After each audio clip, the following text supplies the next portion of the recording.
한국과 전쟁을 한다면 3시간이면 끝낼 수 있어. 그는 자신감에 가득 찬 목소리로 말하며 사람들의 마음을 흔들었어요. 태국 국민들은 그의 말에 열광했지만 진실은 그리 간단하지 않습니다. 전쟁은 무기나 병력만으로 결정되는 것이 아닙니다. 그들이 알지 못하는 현실은 이미 우리 앞에 엄습해 있었습니다. 세계적 군사 강국 한국을 3시간 안에 점령한다고 하면 과연 사실이 될까요? 여러분의 구독과 좋아요는 저에게 힘이 됩니다. 요즘 태국 곳곳에서 묘한 소문이 떠돌고 있습니다. 그 소문은 한 가지 문제에 집중되어 있었죠. 바로 한국과의 전쟁이었습니다. 한국이 최근 불법 체류자들을 대거 추방하면서 그중 대다수가 태국 국민들이었고 이로 인해 태국 내에서는 분노와 불만이 들끓고 있습니다. 그 분노가 어느 순간부터 사람들 사이에서는 한국과의 전쟁을 치른다면 태국이 충분히 군사적 우위를 점할 수 있다는 말이 돌기 시작했는데 저는 그 말을 처음 들었을 때 실소를 금할 수 없었어요. 그래서 제 귀에 맴도는 소문들에 귀를 기울였어요. 전쟁이라니 그들은 정말로 그게 무엇을 의미하는지 알고 있을까? 사람들이 온라인에서 올리는 글을 보면 군사 전문가를 자처하는 일부 사람들의 주장이 터무니없었어요. 말도 안 되게 태국 국민들 사이에서 한국과의 군사적 충돌을 바라는 목소리가 커져가고 있더군요. 우리가 한국과 전쟁을 벌이면 충분히 이길 수 있어. 우리도 군사적으로 강하잖아. 그러나 제 눈에는 그들의 말이 현실을 전혀 모르는 어리석은 말처럼 들렸어요. 마치 호랑이를 한 번도 본 적이 없는 개가 자신의 전투력도 모른 채 지저대는 그런 상황처럼 말입니다. 그들의 주장은 분노의 기초에 있었으며 감정적으로 치우쳐진 상태에서 나온 말일 뿐입니다. 감정에 휩싸이고 흥분하는 사람들은 언제나 이성적 판단을 하지 못하는 법이죠. 그들이 알지 못하는 사실은 현실은 상상하는 것보다 훨씬 더 냉혹하다는 점입니다. 제 소개를 하자면 저는 태국 국방부에서 한때 고위직을 맡아 일했던 군사 전문가 프라차야라고 합니다. 오랜 시간 군사 전략을 기획하고 여러 국제적 군사 협력 프로젝트를 주도해왔어요. 제가 근무하는 동안 저는 태국의 국방력을 직접 설계하고 다듬어왔으며 국제군사회의에서 태국을 대표하여 여러 나라와 교류하며 태국의 군사적 입지를 강화하는 역할을 해왔습니다. 현재는 은퇴 후 한 발 물러나 군사자문 역할을 맡아 조용히 살아가고 있고요. 그러나 최근 한국과 전쟁에 관한 문제는 저를 가만히 있을 수 없게 만들었어요. 태국의 군사력에 대한 지나친 자신감과 더불어 한국과의 전쟁에서 승리할 수 있다는 착각은 점점 더 많은 사람들 사이에서 힘을 얻고 있었어요. 일부 정치인들은 그들의 발언을 이용해 대중의 감정을 자극하고 있었고 일부 군사 전문가들마저도 현실을 왜곡하여 국민들의 기대를 부풀리고 있었습니다. 심지어 애국주의를 외치는 온라인 커뮤니티에서도 태국이 한국을 군사적으로 이길 수 있다는 주장이 퍼져나가고 있었어요. 저는 그들의 말을 들으면서도 쉽게 입을 열지는 않았어요. 그들의 근거 없는 믿음은 실로 어처구니 없는 착각이었지만 만약 제가 그 자리에서 바로 반박을 했다면 사람들은 더욱 감정적으로 대응했을 겁니다. 감정으로만 판단하는 사람에게는 아무리 이성적이고 올바른 논리라도 절대 통하지 않지요. 자신의 생각과 판단이 무조건 진리라고 생각하기 때문에 대화 자체가 되지 않습니다. 그렇기 때문에 저는 이 사태가 더욱 위험하다고 느꼈어요. 감정에 치우친 군중들이 그릇된 판단을 하도록 내버려 둔다면 태국의 미래는 위험에 질 수 있기 때문입니다.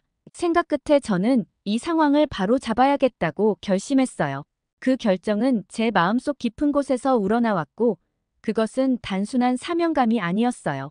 제가 30년 넘게 군사 분야에 몸담아 오면서 쌓아온 경험과 지식 그리고 그 과정에서 깨달은 진실들이 저를 행동하게 만들었어요. 사람들은 군사력이라는 것이 단순히 전투기의 숫자나 전차의 크기로만 평가된다고 생각하지만 현실은 전혀 그렇지 않습니다. 전쟁이란 전략과 기술 그리고 경제적 능력이 결합된 복잡한 방정식입니다. 저는 제가 알고 있는 군사적 지식으로 한국과 태국의 군사력을 차분히 비교해보기 시작했어요. 물론 태국의 군사력은 동남아시아에서 강한 편에 속합니다. 해군도 낡았지만 항공모함을 보유하고 있고 육군은 최신 전차와 전투기를 확보하고 있으며 공군도 꽤나 준수한 전력을 자랑하고 있죠. 그러나 제가 아는 한국의 국방력은 다른 차원에 있습니다. 한국은 세계에서 손꼽히는 군사 강국 중 하나입니다. 한국의 해군은 이지스 구축함과 잠수함을 보유하고 있으며 육군은 K9 자주포와 최신 K2 전차를 보유하고 있습니다. 공군은 F-35 스텔스 전투기까지 갖추고 있죠. 그들은 수십 년간 북한과의 대치 상태에서 군사력을 극대화해왔고 그 결과는 분명히 차이를 만들었습니다. 제가 생각하기로 한국을 능가하는 군사력의 나라는 미국, 중국, 러시아 정도로 생각이 듭니다. 여기서 군사력이란 핵무기를 제외한 군사력을 말하는 겁니다. 사실 핵무기를 쏘니마니 해도 실제로는 쏘지 못할 겁니다. 왜냐면 핵은 그냥 꽝 하고 터지는 폭탄이 아닙니다. 지구가 실제로 두 동강 날 수 있다는 것은 전 세계의 멸망을 의미하기 때문에 수천 개의 핵탄두를 보유하고 있음에도 쉽게 사용하지 못하는 이유가 여기에 있다고 생각합니다. 다시 돌아가서 한국은 핵무기를 제외한 무기가 굉장히 고도화되어 있고 많습니다. 태국이 해볼만 하다고요? 솔직히 어림도 없습니다. 그래서 저는 결심했어요.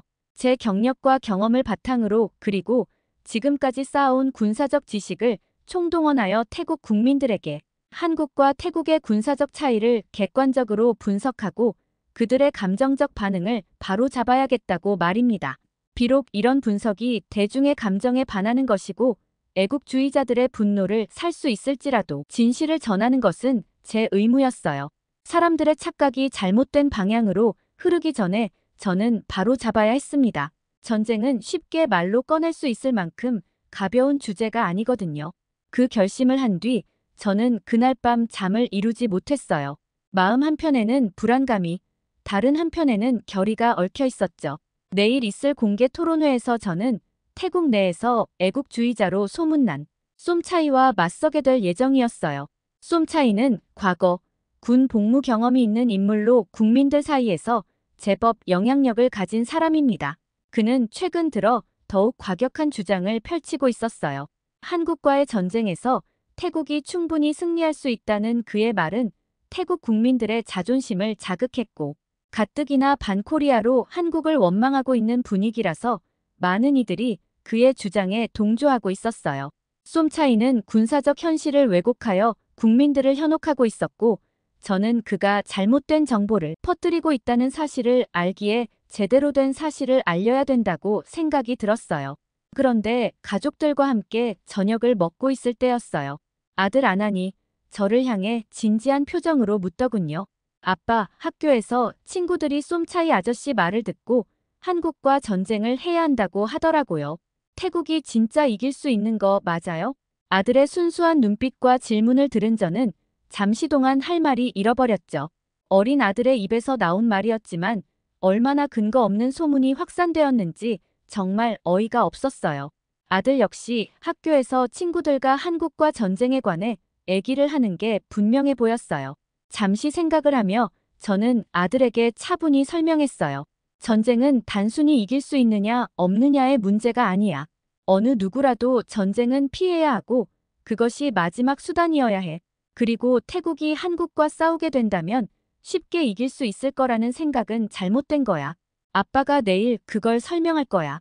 쏨차이 아저씨가 하는 말이 틀렸다는 걸 사람들에게 알릴 필요가 있어. 아들의 눈빛은 여전히 이해 못하겠다는 감정이 담겨 있어 보였어요. 당연히 어린애가 국제 정세에 뭘 알겠습니까? 제 아들조차도 쏨차이의 말에 영향을 받고 있었고 다른 국민들도 분명 쏨차이에게 휩쓸리고 있다는 생각이 들더군요. 아들의 뜬금없는 질문을 통해 저는 내일 있을 토론회에서 반드시 진실을 밝혀야겠다는 결심을 더욱 확고하게 생각하게 되었어요. 다음 날 저는 방콕 시내에 위치한 한 군사연구소 회의실로 향했어요. 이곳에서 열리는 공개 토론회는 태국 내에서 큰 주목을 받고 있었으며 언론도 대거 참석한 상태였어요. 회의실 중앙에는 길고 넓은 테이블을 중심으로 저와 차끌이 그리고 몇몇 군사 전문가들이 자리 잡았어요. 우리는 서로를 마주보며 앉았고 분위기는 팽팽한 긴장감으로 가득 차 있었습니다. 쏨차이가 먼저 발언을 했습니다. 우리는 태국 국민으로서 자부심을 가져야 합니다. 태국은 동남아시아에서 가장 강력한 군사력을 보유하고 있습니다. 한국이 아무리 강력한 군사력을 가지고 있다고 하더라도 우리 태국도 그에 뒤지지 않습니다. 태국 해군은 항공모함 짜끄리 나루엣을 보유하고 있으며 이 항공모함은 동남아시아의 유일한 항공모함입니다. 물론 전 세계에서 항공모함 중 가장 작지만 그에 비해 강력한 전력을 자랑합니다. 또한 우리 육군은 M60A3 전차와 T-84 오플롯 전차를 포함한 여러 현대식 전차를 300대 이상 보유하고 있습니다. 우리는 이 전력을 활용해 충분히 한국과의 전쟁에서 승리할 수 있습니다. 쏨차이는 자신감 있게 발언을 하니 회의장에 있던 사람들 중 일부는 동요하는 분위기였어요. 하지만 저는 그의 말이 얼마나 어설픈 논리에 기반하고 있는지 알기에 차분하게 반박했어요. 쏨차이 씨, 저는 당신의 애국심을 이해합니다. 저는 여기서 단순히 우리의 자부심이나 애국심이 아닌 냉정한 현실을 이야기하고자 합니다. 태국의 군사력은 동남아시아에서 강력한 편에 속하지만 우리가 마주할 상대는 단순한 주변국이 아닙니다. 한국은 전 세계에서 손꼽히는 군사 강국 중 하나입니다. 그들의 군사력은 수치로도 질적으로도 우리의 수준을 훨씬 넘어섭니다. 저는 차근차근 구체적인 데이터를 제시했어요. 우선 해군을 볼까요? 먼저 태국 해군의 항공모함 짜끄리 나루엣에 대해 이야기해봅시다. 이 항공모함은 원래 스페인 해군의 프린시페 데 아스투리아스급 항공모함을 모델로 제작된 헬리콥터 모함입니다. 지금은 노후화되어 실질적인 전투 능력은 제한적입니다. 반면 한국 해군은 3척의 이지스 구축함과 9척의 KDX 구축함을 보유하고 있으며 다수의 최신형 잠수함까지 보유하고 있습니다. 이지스 구축함은 세계 최고 수준의 방공 시스템을 자랑하며 잠수함 역시 최첨단 장비로 무장되어 있습니다. 항공모함 하나만으로는 이와 같은 전력을 상대할 수 없습니다. 보시다시피 한국은 방공과 해상 전투에서 최고의 무기 성능을 보유하고 있죠. 그리고 앞서 말씀드렸듯이 차크리 나루벳 항공모함은 헬리콥터를 운용할 수 있는 경항모로 실제 전투에서는 제한적인 역할을 할 수밖에 없습니다. 또한 한국은 18척의 잠수함을 보유하고 있는데 이들 중 일부는 214급 잠수함으로 태국 해군이 보유한 잠수함 전력과는 비교가 되지 않습니다.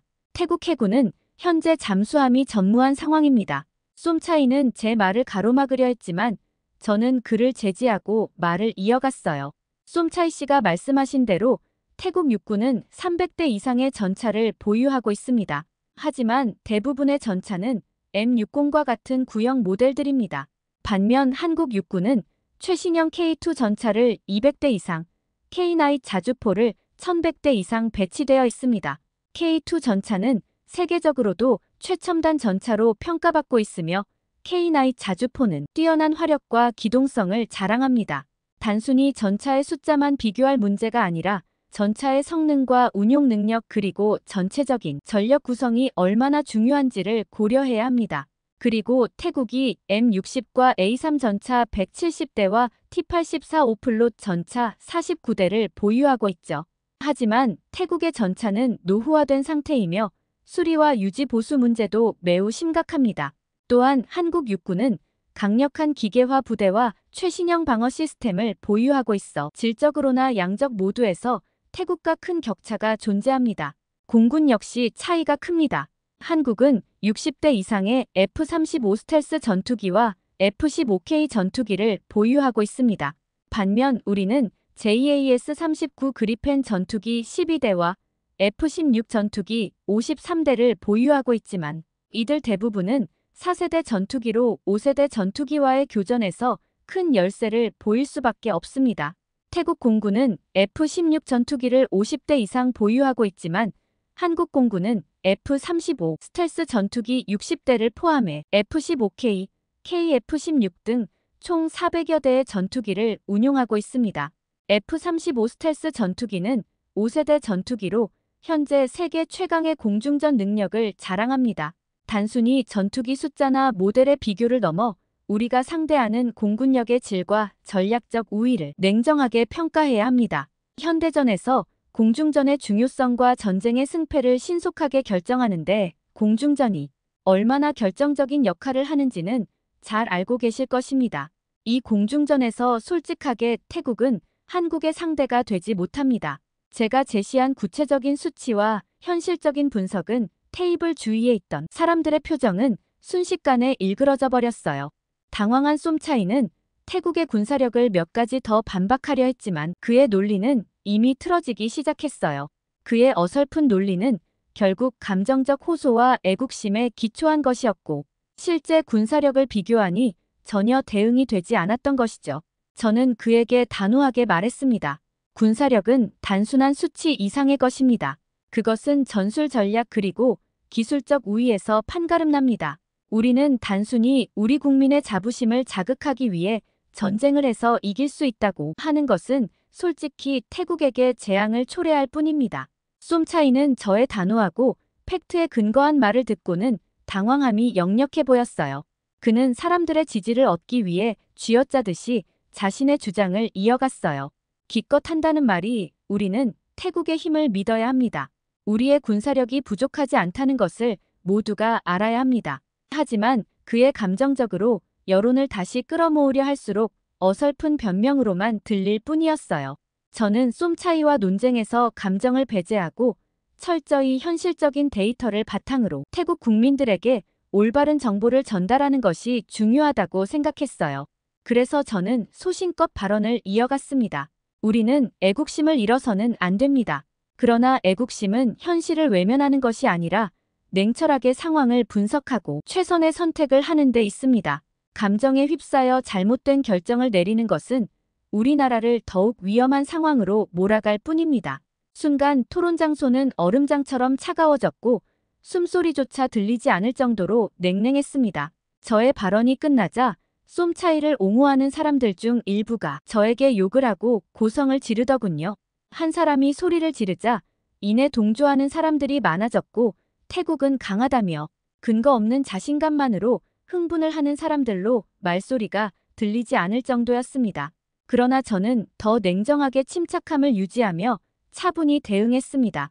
저도 여러분처럼 태국의 군사력이 강해져서 다른 나라들이 우리를 가볍게 보지 못하게 하고 자주적인 국방을 강화하는 것을 원합니다. 하지만 최근에 한국과의 문제는 정말 논리적으로나 사실적으로도 말도 안 되는 정보가 난무하고 그 정보를 광적으로 믿는다는 게 심각해 보였습니다. 저는 태국이 약하다고 알리고 싶은 게 아니라 좀 더 사실에 입각해 냉철하게 판단하는 게 좋을 것 같아서 이 자리에 나왔습니다.